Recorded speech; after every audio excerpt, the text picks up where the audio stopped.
പള്ളികൾ പൊളിച്ചാൽ മുസ്ലിങ്ങൾ കലാപമുണ്ടാക്കുമെന്ന് ആരും കരുതേണ്ടെന്ന് കാന്തപുരം AP അബൂബക്കർ മുസ്ലിയാർ. പള്ളികൾ കുത്തിനോക്കി അതിൽ ബിംബങ്ങളുണ്ടോ, ബിംബങ്ങളുടെ അടുത്തുകൂടി പോയവരുടെ കാറ്റുണ്ടോ എന്ന് നോക്കി പൊളിക്കുകയാണ്. ഞങ്ങൾ ക്ഷമയുള്ളവരാണെന്നാണ് പ്രധാനമന്ത്രിയോട് പറയാനുള്ളതെന്നും കാന്തപുരം പറഞ്ഞു. പള്ളികൾ 1, 2, 3 ഇങ്ങനെ കുത്തിവാതി നോക്കി ബിംബങ്ങളുണ്ടോ അല്ലെങ്കിൽ ബിംബത്തിനടുത്ത് പോയ ആളുകളെ കാറ്റുണ്ടോ എന്നൊക്കെ നോക്കിയിട്ട് ഇങ്ങനെ പള്ളികൾ പൊളിച്ചുകൊണ്ട് ഇരിക്കുകയാണെന്നാണ് നമ്മൾ കേൾക്കുന്നത്.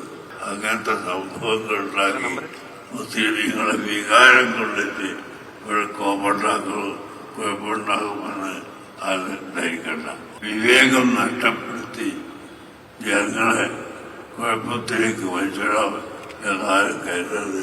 ഞങ്ങൾ അങ്ങേയറ്റം ക്ഷമയുള്ളവരാണ്.